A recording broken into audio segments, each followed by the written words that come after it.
Mrs Gill, आपकी बेटी miss Shanaya यहाँ पर क्यों नहीं आई है? हम उन्हें देखना चाहते हैं। जैसे ही सीमा बुआ जी और मिसेस यामिनी गिल ने यह सवाल सुना, वो एक दूसरे की तरफ देखने लगे। सीमा दीदी, अब आप ही इस आदमी को चुप कराने के लिए कोई बहाना बना दीजिए, मेरा तो सर घूम रहा है। सीमा बुआ जी को झूठ बोलने में और बहाना बनाकर अपना काम निकलवाने में महारत हासिल थी। उन्होंने फिर अपने आदमी की तरफ देखा जिसने यह सवाल किया था। उस आदमी का नाम अशोक बेदी था। अशोक बेदी को शिमला के डायमंड किंग के नाम से जाना जाता था। मिस्टर बेदी, हमारी शनाया ऐसे मौके पर बहुत शर्मा जाती है। आज उसने कहा कि वो अकेले बैठकर इस पूरे फंक्शन को देखना चाहती है। वो जिससे भी शादी करने के लिए मान जाएगी, वो रोज शनाया को देख सकता है। मिसेस गिल, मेरे सुनने में तो ये बात आई है कि मिस शनाया घर छोड़कर जा चुकी है। आप दोनों के बीच एक बहुत ही सीरियस झगड़ा हुआ था। वो इतनी नाराज थी कि उन्होंने तो गुस्से में आकर आपसे रिश्ता तोड़ दिया। अब सारे मेहमान इनसिक्योर होने लगे। उन्होंने एक एक करके सीमा बुआ जी और यामिनी गिल से सवाल करना शुरू किया। अगर मिस शनाया ने आने से मना कर दिया तो? कहीं स्वयंवर की वजह से हम सब किसी मुसीबत में तो नहीं फंस जाएंगे? साफ साफ कहिए मिसेस गिल, एटलीस्ट क्या मिस शनाया को इस स्वयंवर के बारे में पता भी है? सभी के एक्सप्रेशंस को देखकर इस बात का अंदाजा लगाना मुश्किल नहीं था कि उन सभी को अशोक बेदी की बात पर यकीन हो गया था। सीमा बुआ जी ये देखकर पैनिक करने लगी कि मिसेस यामिनी गिल का रिएक्शन तो ऐसा था कि वो ये सबसे कह रही थी कि सच में शनाया अब आहान के साथ रह रही थी।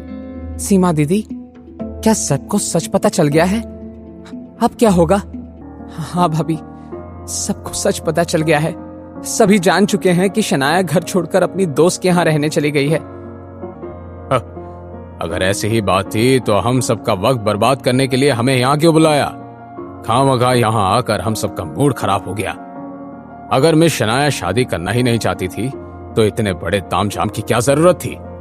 क्योंकि ये एक अच्छी माँ है मिस्टर बेदी, एक माँ जो चाहती है कि उसकी बेटी को दुनिया की सारी खुशियां मिले। जब हमने उस दामाद को घर से निकालने का फैसला किया, शनाया बहुत दुखी हो गई थी। भले ही वो कभी भी इस शादी में खुश नहीं थी, लेकिन वो किसी एक को धक्का मारकर निकलने वाली लड़की नहीं है।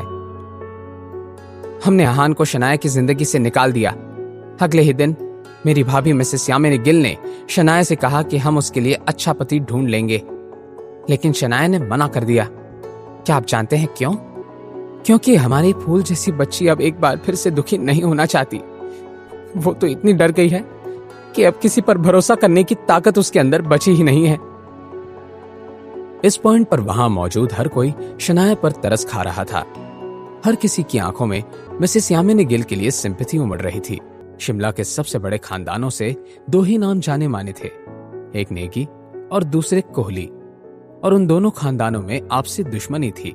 लेकिन रोहन की पहचान भी आम नहीं थी। वो रोहन कोहली था, कार्तिक कोहली के बड़े भाई का बेटा। जब दक्ष नेगी ने रोहन को वहां देखा तो वो मुस्कुराने लगा। लोग तो हैरान रह गए थे। रोहन के दिमाग में चल रही बातें और फ्रस्ट्रेशन उसके चेहरे पर साफ साफ नजर आ रहा था। अपनी चापलूसी वाली अंदाज में सीमा बुआ जी रोहन से बोली, दामाद जी, मुझे और भाभी को आपसे मिलकर बहुत खुशी हुई।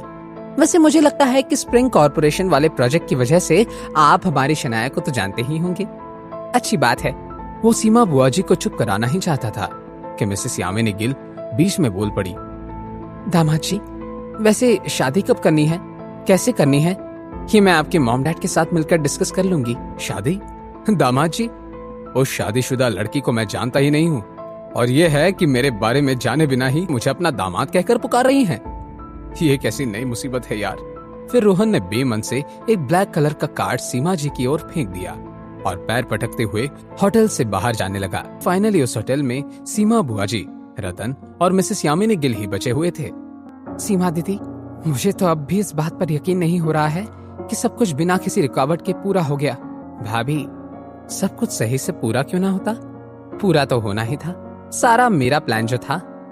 और हाँ यामिनी भाभी, अगर शनाया की जिंदगी में माँ आहान कभी नहीं होता तो शनाया की शादी पहले ही बहुत अमीर फैमिली में हो जाती। कोई बात नहीं सीमा दीदी, अब सब कुछ ठीक हो गया है। कोहली खानदान शिमला का सबसे अमीर खानदान है। मैंने तो सुना है कि स्प्रिंग कॉर्पोरेशन के डील के बाद कार्तिक कोहली का दिल्ली के रायजादा खानदान के साथ उठना बैठना भी है। कुछ ही दिन में कोहली परिवार को हिंदुस्तान में जाना जाएगा। दूसरी तरफ प्राइड होटल से बाहर जा रहे दक्ष नेगी ने किसी को कॉल किया। यंग मास्टर, काम हो गया है। आपने अच्छा काम किया है मिस्टर दक्ष नेगी। जी हाँ, ये आवाज और किसी की नहीं, आहान की थी। आहान जब पुलिस को वहां भेजने के बारे में सोच रहा था, आहान को एक नई खबर मालूम पड़ी। रोहन कोहली, रूपल का सो कॉल्ड फियांसे, आहान से बदला लेने के लिए उस स्वयंवर में हिस्सा लेने वाला था। आहान को अब रास्ता मिल गया था। मिस्टर विक्रम ने आहान को इस बात का अंदाजा पहले ही दे दिया था कि कोहली खानदान के साथ हाथ मिलाने की वजह से उनके दुश्मन नेगी खानदान भी आहान से दोस्ती करना चाहते थे, और आहान ने इस सिचुएशन का फायदा उठाकर दक्ष नेगी को वहां भेज दिया और अपना काम सही से करा लिया। Thank you so much. Young master, आपको मुझे थैंक यू कहने की कोई जरूरत नहीं है। वैसे मुझे आपको कुछ बताना है। मुझे वो सीमा गिल के बारे में कुछ पता चल गया है। मैंने इस बात का पता लगा लिया है कि वो मिसेस यामिनी गिल को किस बात को लेकर ब्लैकमेल कर रही है। दक्ष नेगी की ऐसी कौन सी सच्चाई का पता लग गया था? अब आहान आगे क्या करने वाला था? शनाया का रिएक्शन कैसा होगा जब उसे पता चलेगा कि मिसेस यामिनी गिल और सीमा बुआजी ने मिलकर उसके साथ क्या किया है? जानने के लिए देखिए अगला एपिसोड सिर्फ पॉकेट एफएम के यूट्यूब चैनल पर, और सीक्रेट अमीरजादा के सारे एपिसोड्स को सुनने के लिए डिस्क्रिप्शन में दी हुई लिंक से डाउनलोड कीजिए पॉकेट एफएम ऐप।